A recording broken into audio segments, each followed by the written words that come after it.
The human soldier stumbled off the shuttle ramp, his boots squeaking against the polished alloy floor, and immediately wished he'd paid more attention in the alien etiquette pamphlet.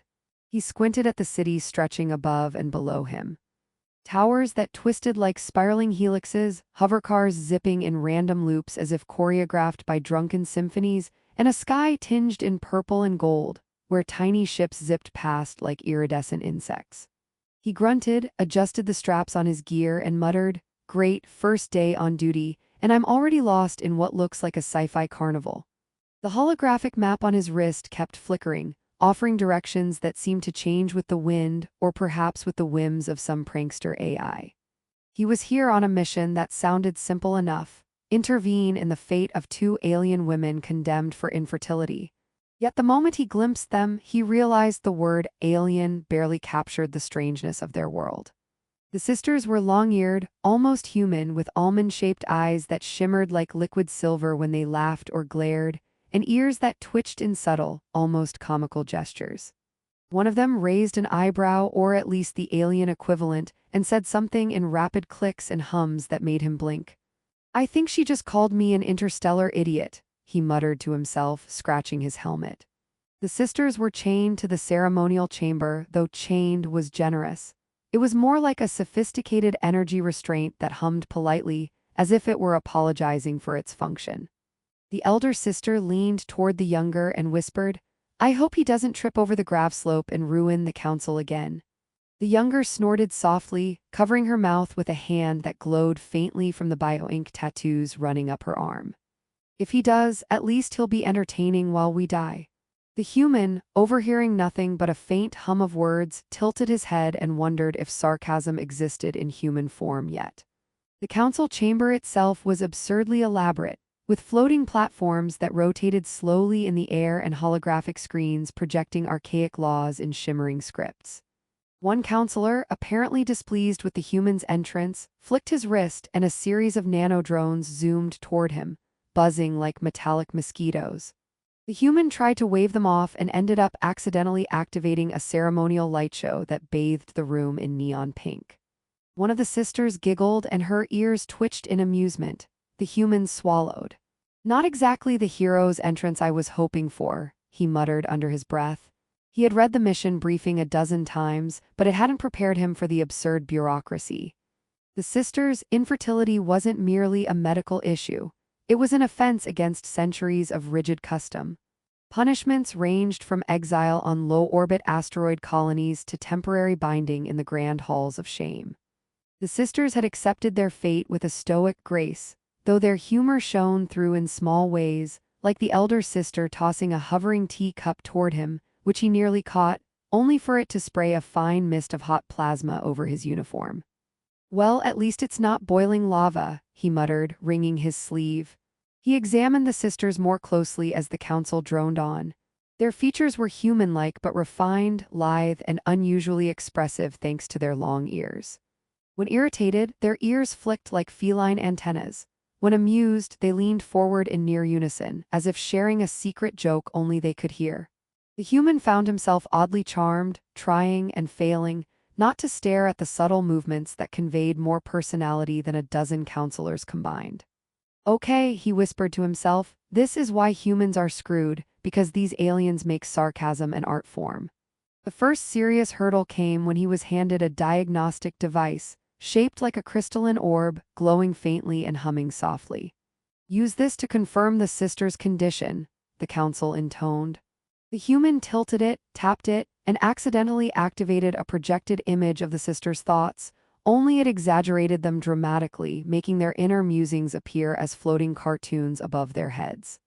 One thought bubble read, "I hope this human doesn't trip over his own feet." Another declared, "Seriously, another human? Just once I wanted someone who could dance." The council stared in shock, the human blushed, and the sisters snickered uncontrollably, their ears twitching in synchronized amusement. Despite the chaos, he noticed a pattern in the ancient reproductive technology that had failed them for centuries. The devices were overly sensitive, designed for alien physiology but unforgiving, and no alien had ever managed to activate them correctly. But there was a curious anomaly. The devices seemed to respond to human biosignatures, He adjusted the settings experimentally, cautiously placing his hands on the glowing panels. The hum deepened, colors shifted, and the chamber lights pulsed like a heartbeat. "I think it likes me," he muttered, unsure whether to feel proud or terrified. The sisters, sensing a potential change, began teasing him mercilessly. "Careful, human," the younger warned, "you might accidentally destroy centuries of tradition." The elder added, "Or, worse, make us laugh until the council faints." Their jokes, while lighthearted, carried a subtle weight of hope, and the human realized that humor could be a weapon as effective as any soldier's rifle in this chamber. They leaned closer, whispering with a mix of affection and mischief, and he found himself laughing despite the absurdity and danger. By the end of the session, he had managed, mostly by accident, to override one of the main locks in the device. The council was flabbergasted, the sisters were delighted, and a faint spark of possibility lingered in the air. As he stumbled out of the chamber, tripping over a gravity-shifted step and muttering curses in 3 languages, the sisters' laughter followed him, musical and contagious. Their ears twitched in what he could only interpret as encouragement, and the sisters whispered, "Maybe this human isn't completely useless after all." He grinned, rubbing his bruised shin, and thought, "If I can survive today, maybe tomorrow I can actually save them." Hovering outside the council, the city stretched in all directions, alive with pulsing lights, floating gardens, and self-driving hover pets that bickered over territorial rights. The human took a deep breath, realizing that his mission would be equal parts comedy, peril, and unprecedented science. Somewhere in the distance, a floating ad hologram of a long-eared alien wearing a ridiculous hat blinked, winking at him, and he couldn't help but chuckle. "Well, at least someone finds me charming," he thought, eyes narrowing at the sisters' teasing grins in the chamber window. He realized then that for all its absurdity, danger, and ridiculous protocol, this alien world had one thing his training manuals never prepared him for: the unpredictable power of laughter, human determination, and the subtle twitch of an ear. And if he could harness all 3, maybe, just maybe, he could change the fate of 2 lives that the universe had deemed unchangeable. The human soldier awoke to a city that seemed determined to test his patience before breakfast. His quarters, a small module orbiting the gas giant, had been designed by an alien architect who apparently thought gravity was optional. He rolled out of bed only to discover that his boots were floating 2 meters above the floor. With a series of ungainly flails and muttered curses, he managed to grab a tether and swing himself upright. Somewhere in the distance, a hoverbird squawked at him as if judging his technique. "Perfect," he muttered. "Alien wildlife already hates me, makes me feel right at home." Breakfast was a curious affair. Protein cubes that reshaped themselves into whatever the consumer imagined, though he discovered too late that the cubes were sentient enough to protest being formed into shapes reminiscent of human faces. One of them made a startled squeak when he bit it. Okay, I'll eat it like a normal cube," he said, lowering his teeth in defeat. The sisters arrived shortly afterward, slipping into the module with the elegance of dancers and the mischief of children. Their long ears twitched in amusement as they watched him struggle with the floating cubes. The elder sister leaned against the wall, her eyes glimmering with a hint of sarcasm. "So this is how humans eat? Fascinating." The younger snorted, her ears flicking rhythmically. "I think we need to schedule a human crash course in basic survival before we let him touch the machinery." The human frowned. "I've survived worse," he said, which earned him a chorus of doubtful tuts. Their laughter faded when he presented a small device he had scavenged from the council's archives, a diagnostic sphere meant to analyze the sisters' reproductive anomalies. The device hovered and whirred, projecting holographic charts that looked like the constellations but in absurdly confusing configurations. The human scratched his head. "So I just touch it?" The elder sister rolled her eyes. "Try not to blow up the chamber this time," the younger added, "and if you do, please record it. I want a souvenir." He frowned. "I am trying to save your lives, not make viral content for your species." When he finally activated the device correctly, it responded to his biosignature in a way the aliens had never observed. Streams of light flowed into the sisters, and the human felt a subtle vibration in the floor, as if the ship itself was exhaling. The sisters' eyes widened and their ears twitched in disbelief. "Did you just do it?" the elder whispered, The human shrugged, trying to look casual while his hands shook slightly. I think I might have. But don't quote me on interstellar physics. Encouraged, they moved to the council chamber again, this time with the human carefully leading the sisters. His stride was less awkward now, though he still nearly collided with a floating platform. The council was waiting, looking every bit as severe as before. One of them, a round, bulbous figure whose ears were comically oversized, blinked slowly. "Explain," it demanded. The human pointed at the device, which glowed faintly in response. "Your tech isn't broken, it just needed a human touch." A ripple of murmurs passed through the council. The elder sister bit back a laugh, her ears twitching as she whispered, "Finally, someone who can fix ancient nonsense without crying." Things got unexpectedly chaotic when the device projected the sisters' emotions as holographic bursts of color. One display turned the chamber into a kaleidoscope of pinks, blues, and golds. Counselors flailed, muttering something about tradition being violated. The human ducked under a floating lectern while one of the younger counselors tried to shush the device, accidentally triggering a comedic spray of confetti-like nanodust. The sisters laughed uncontrollably, their long ears twitching in perfect rhythm, and the human found himself laughing too, forgetting entirely that he was supposed to be the serious soldier. Amid the laughter, the sisters shared small personal stories with the human, revealing moments of vulnerability that no counselor could have known. The elder spoke of her longing for autonomy, the younger of her fascination with human humor. Their stories were punctuated by jokes and teasing, lightening the gravity of their plight. "We are doomed, but at least we're witty," the elder said. The human grinned. "Wit might be your best weapon besides letting me touch the tech without panicking." Later, in the maze-like corridors of the city, the human learned to navigate the alien culture more deftly.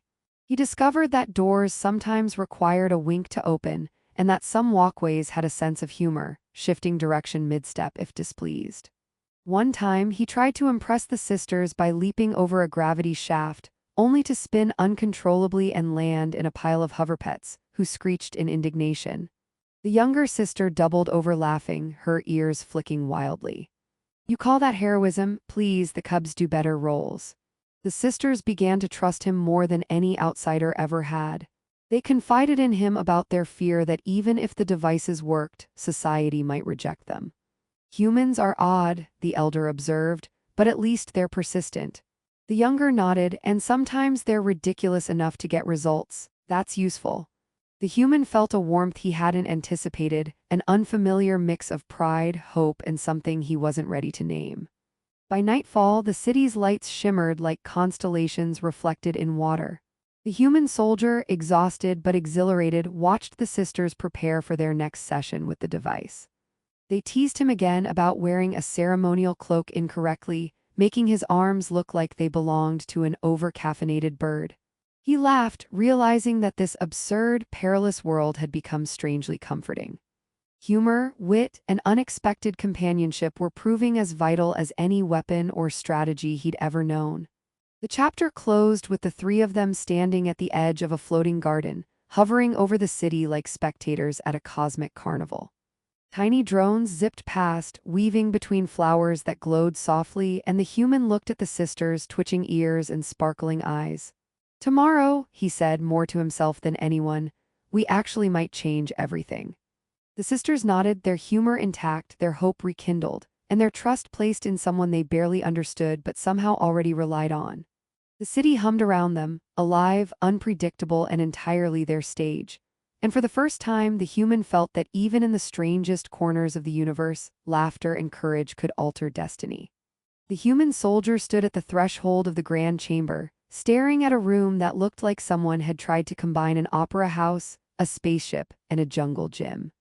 Floating platforms rotated lazily overhead, holographic laws shimmered in colors that made his eyes water.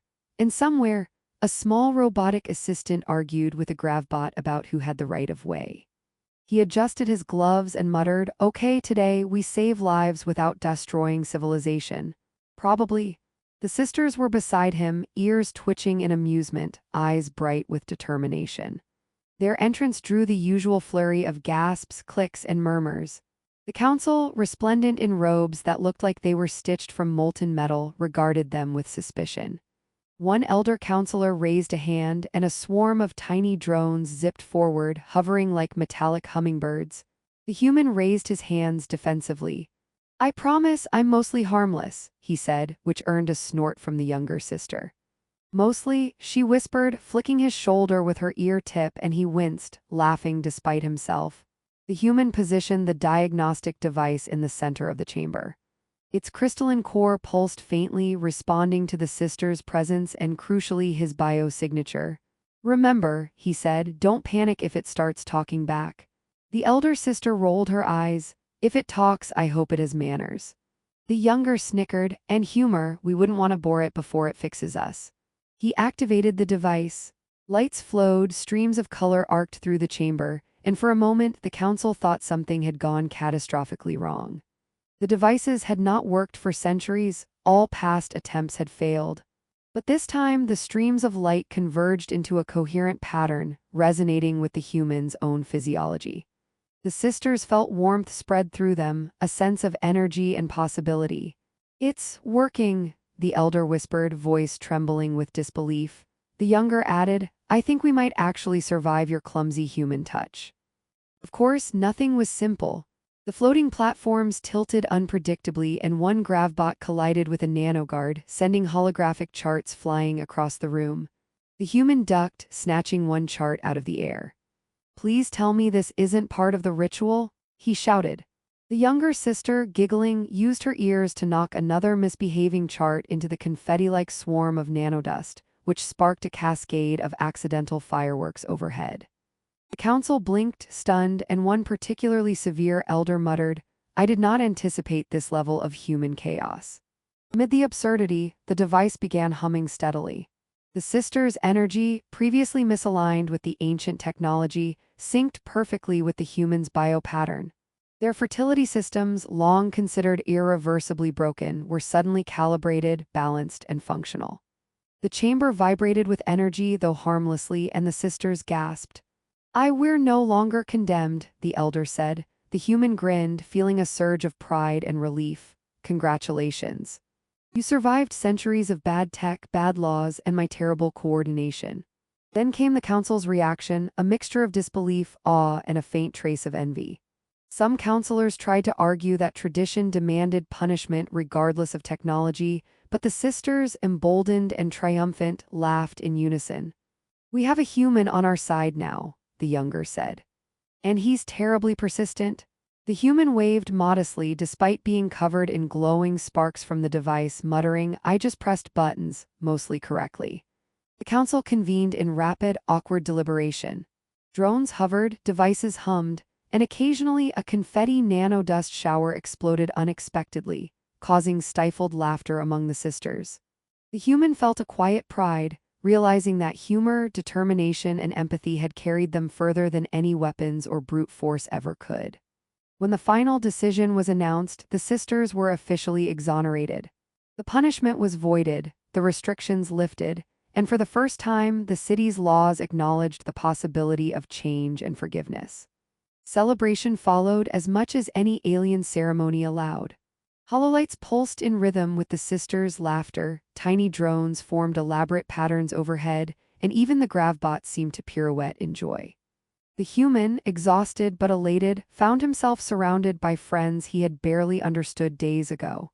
He realized that in helping the sisters he had changed as well. His rigidity, his black-and-white thinking, his reliance on rules and protocol, all had given way to adaptability, humor, and trust in the unpredictable. The sisters leaned on either side of him, their ears twitching in contentment. "You know," the elder said, "you're surprisingly good at chaos management." The younger added, "And maybe, just maybe, you're not completely useless." He laughed, realizing that in a universe filled with impossibilities, the absurd and the miraculous were often intertwined. "I'll take it," he said, feeling lighter than he had in years. As the city lights shimmered beyond the chamber, they moved to a floating garden that overlooked the spiraling towers and neon skies. Hoverpets argued over territory, drones performed pirouettes in midair, and somewhere the faint hum of ancient machinery continued its eternal rhythm. The human looked at the sisters' faces, their hope restored, their humor intact, and felt a deep sense of purpose. They had survived, laughed, and changed the rules of a society that had once seemed